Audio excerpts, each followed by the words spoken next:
നിങ്ങൾക്ക് ഏറ്റവും ഇഷ്ടമുള്ളവരെ അവരുടെ തെറ്റുകൾക്കിടയിലും നിങ്ങൾ സ്നേഹിക്കുന്നത് പോലെ നിരുപാധികമായി സ്വയം സ്നേഹിക്കുക. ആളുകളിൽ ഏറ്റവും മികച്ചത് അന്വേഷിക്കുന്ന മനസ്സും ക്ഷമിക്കുന്ന ഹൃദയമുള്ള ഒരാളായിരിക്കുക.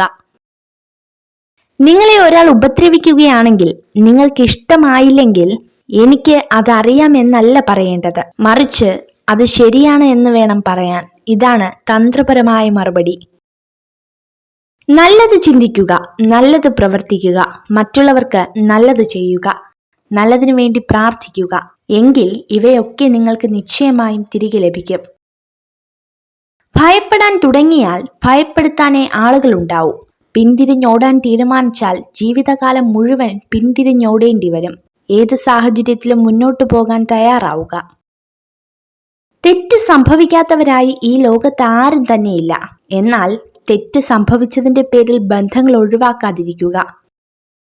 നമ്മുടെ ജീവിതം നിയന്ത്രിക്കാനുള്ള അധികാരം മറ്റാരെയും ഏൽപ്പിക്കരുത്. എന്തും നന്നായി ചെയ്യുവാനുള്ള ആർജവം നേടുക, സത്യസന്ധമായി അത് നേടിയെടുക്കുക.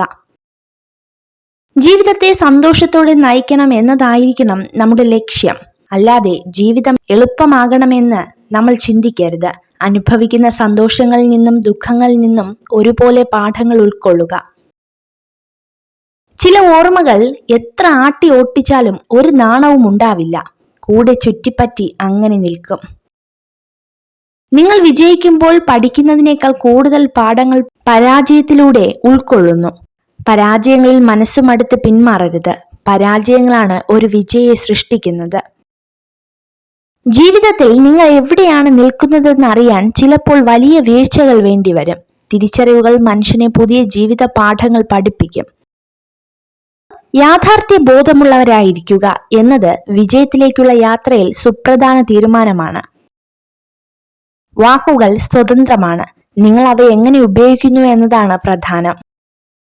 ജ്ഞാനിയായ മനുഷ്യൻ തനിക്കുണ്ടാകുന്ന വേദനകളെ സഹിക്കുന്നു, അംഗീകരിക്കുന്നു. എന്നാൽ ഒരിക്കലും അതിനെ ഭയന്ന് പിന്മാറുന്നില്ല.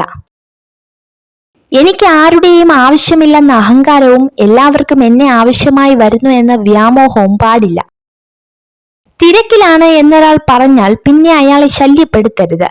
കാരണം തിരക്ക് കഴിഞ്ഞ് അവർ തിരിച്ചു വരും. അങ്ങനെ വന്നില്ലെങ്കിൽ അങ്ങോട്ട് വീണ്ടും തിരക്കി ചെല്ലരുത്. കാരണം അവർ നിങ്ങളെ ഒഴിവാക്കിയതാണ്. എല്ലാവരും മൗനം പാലിക്കുന്നു. പക്ഷേ അവന്റെ തിന്മയെക്കുറിച്ചാണ് ചർച്ചയെങ്കിൽ ഊമകൾ പോലും സംസാരിക്കുന്നു.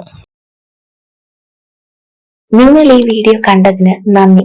ഇതുപോലുള്ള കൂടുതൽ വീഡിയോകൾക്കായി ചാനൽ സബ്സ്ക്രൈബ് ചെയ്യൂ.